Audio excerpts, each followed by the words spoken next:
Alright, welcome back to another episode of The Honored Madman. So, no lore video today, mainly due to some computer problems, so I figured I would talk about this series Kenobi, since most people probably by now have seen the whole thing if they're into Star Wars, or if they're into Star Wars and hate Disney Star Wars, they probably hate watched it. For me, Disney Star Wars is hit and miss at best, and more often than not it's miss. But there's still some good stuff to be found in most of it, and there's definitely some good stuff to be found in the Kenobi series, but as a whole, I want to say that the series, in my opinion, was pretty mid. Now, I've been working on a video for a while about how Disney Star Wars has handled legacy characters versus how George Lucas handled them in his prequel series, and how the EU, the Expanded Universe, or the Legends Universe, used to handle them. But that's like something I've been working on for a long time, and I only really put a little bit of time into it every day, but it's almost done. So that'll be out soon. But anyway, back to the point of the video.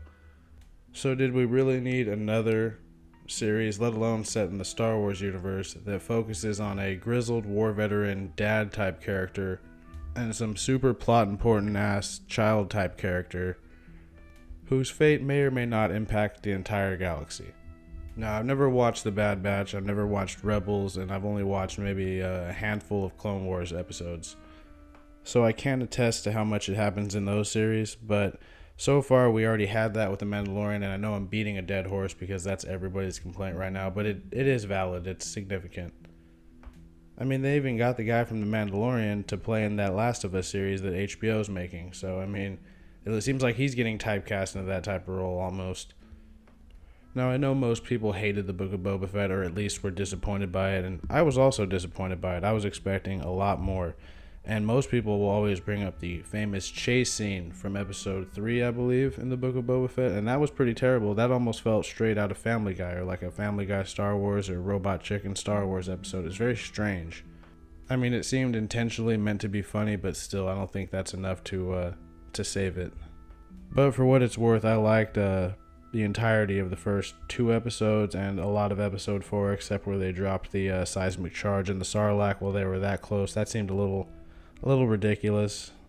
But the chase scene in Obi-Wan, namely the beginning one where Flea from the Red Hot Chili Peppers and his alien goons are chasing Princess Leia through the woods, was just so weirdly shot. Like, it really felt like, why does this look like something like intentionally bad? Like, I looked like I was watching something that was happening at like a Disney park, not like something that was happening in a high dollar production.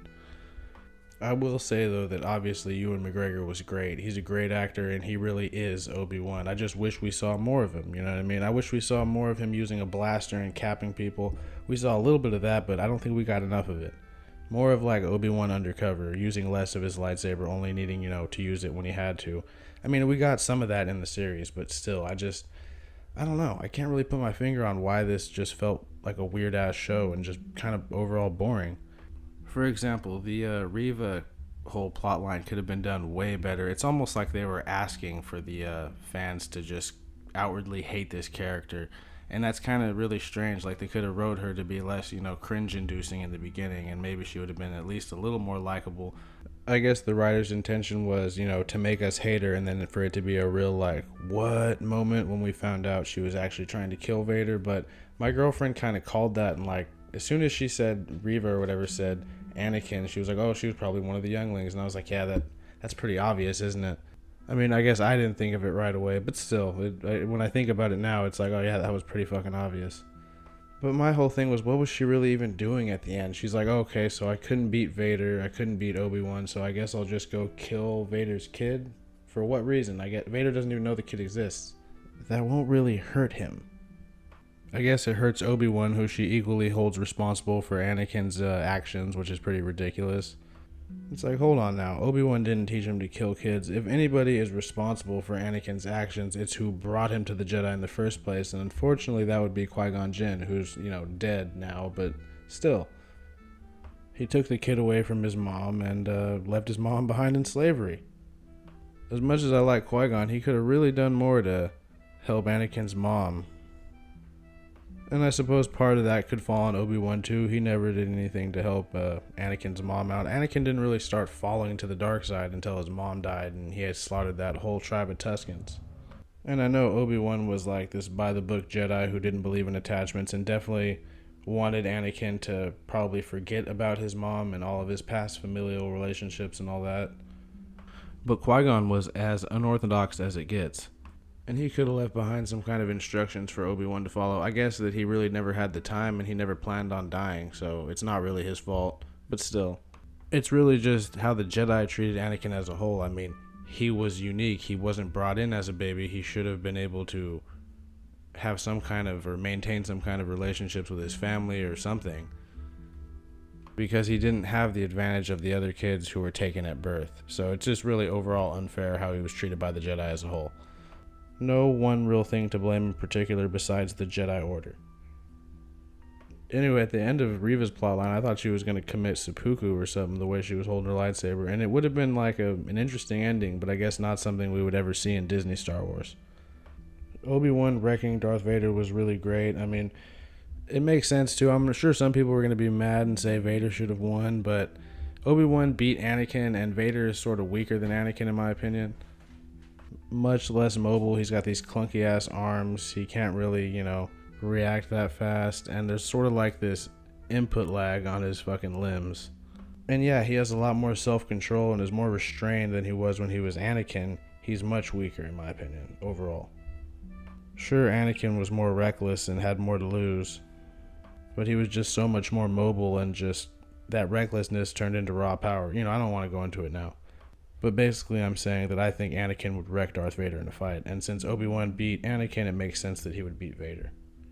It was a really cool fight, though. I like that Obi-Wan started going all Elden Ring gravity magic on Anakin. That was great. He was like one of those malformed stars we see in the underground. I think Luke's aunt and uncle were also great, and I really wish we got more of them than we actually got, but their little scene at the end was really good, if not a little oddly shot. But it was nice to see the settlers of Tatooine defending their land against a literal Inquisitor, who I have a whole rant about right now, because I really just don't like the Inquisitors. I think the concept makes sense, but it's done in such a fucking goofy way, especially with the helicopter lightsabers, which was something I never wanted to see, honestly, ever. Because I didn't watch Rebels, I only heard about it, and I never thought something that stupid was going to appear in live action, and nope, there it was, killing Flea from Red Hot Chili Peppers.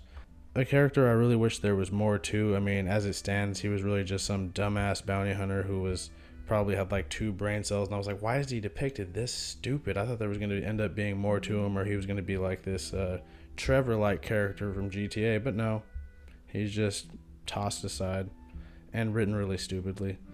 But honestly, in my opinion, the whole Inquisitor thing being in the show just dragged it down even further. I know they were in Fallen Order, and most people liked Fallen Order. Fallen Order was fine. I think that the Inquisitor that's in that one that gets killed at the end, sorry, spoilers, I think that was a much better, Inquisitor story than what we got in the fucking show. Which really isn't saying much. But yeah, I think the whole show could have been done without the Inquisitors at all, and the Castle Inquisitor and all of that. And I honestly think it could have been done without Darth Vader too. But Hayden Christensen was really good. I think in the few scenes we saw him, he did really well. I believe it was also him in the suit doing the stunts and all that, but since he was using the James Earl Jones effect on his voice, I can't really count it. I honestly think there was a lot of characters in the show that they thought they built up more than they actually did. For example, that stupid pilot that shot at Reva while he was in like a snow speeder, and he dies obviously, and we're supposed to care. We knew him for all of 2 seconds. And even Ilaria Sand from Game of Thrones' character, I mean, we really didn't get to know her enough to really care all that much. I mean, shit, I felt more bad for the loader droid who was treated as a slave all his life, who was actually some sentient, intelligent droid that basically just died right there trying to save her. But I definitely think it's bizarre how we were supposed to care about that nameless pilot who died. I mean, that just felt really strange. I think O'Shea Jackson Jr., Ice Cube Jr., I think his character was good, but he was given a really bland role. There wasn't really much he could work with there. Just too many characters and not enough time to care, and some of them were just overall not that interesting. I mean, there was just really too many boring side characters that I don't think anybody could possibly bring themselves to care about besides, maybe if people like Kumail Nanjiani, then they'll like his character, but he was pointless as hell. Why did he stick around as long as he did? He didn't really add much to the story or plot. He was just there playing himself. And if you're not a fan of Kumail, then you're not going to like him being in it, and that will overall drag the show down further, because it's almost impossible to separate the actor from the character when they're literally playing themselves. I think he would have been just better as a cameo, like that whole fake Jedi thing. That could have been left in, but he didn't really need to stick around much past that.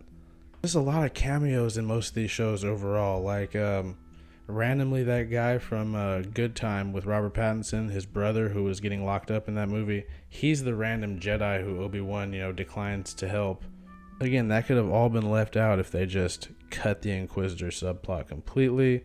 I mean, look, the show could have brought him to Coruscant, and I would have been fine with that. It wouldn't have made much sense because he's trying to be in hiding, but I just want to see more of Coruscant. Maybe he went into the underground where there's like thousands of layers that are pretty much lawless, and probably there's other Jedi hiding at.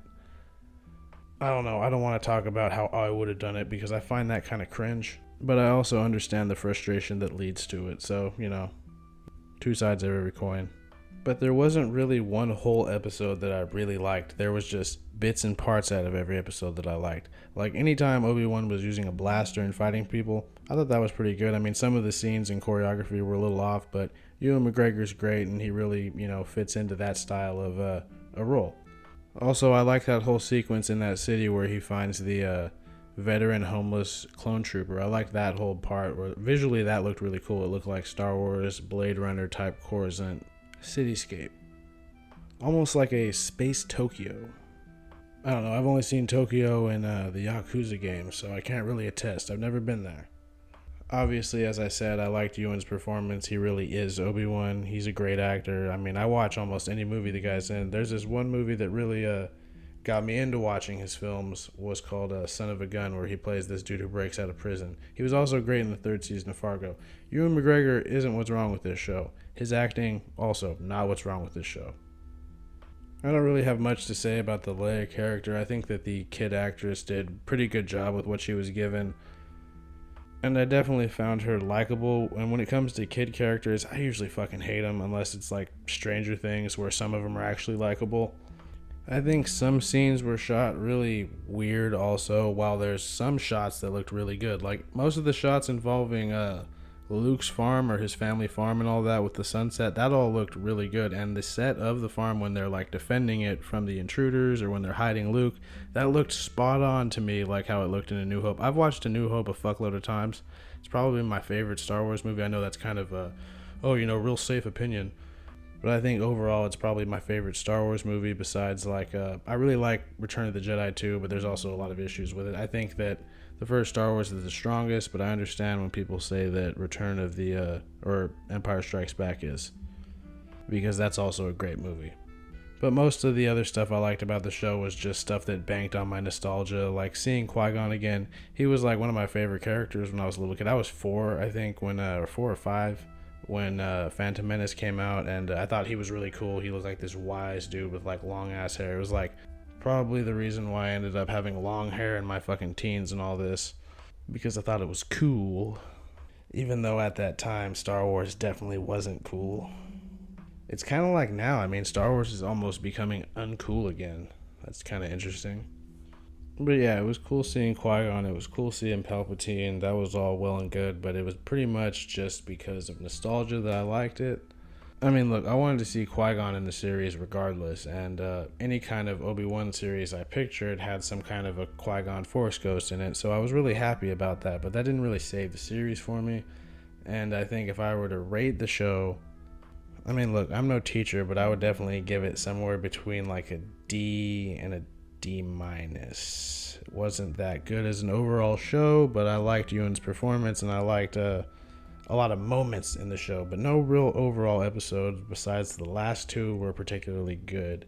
And I could go on about Obi-Wan's battle tactics and that one defend themselves in the hangar part, but I don't really want to do that here.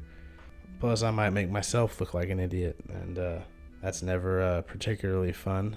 So if you guys like this video, please like it. I'm sorry it was just one long rant about the Kenobi series, but I guess that's kind of my format now when it comes to these ones that aren't about Elden Ring or any kind of lore. But it won't always be. Like I said, I have this Peacemaker video that I actually want to be like somewhat professional looking and sounding. So hopefully that actually comes out nice. Anyway, I really appreciate you guys. Hopefully you liked the video. If you didn't like it, please dislike it. If you like my videos in general, or if you like listening to me ramble on, I would consider subscribing, because I do it all the time on here. But until next time, I'll see you guys, and be safe. See ya.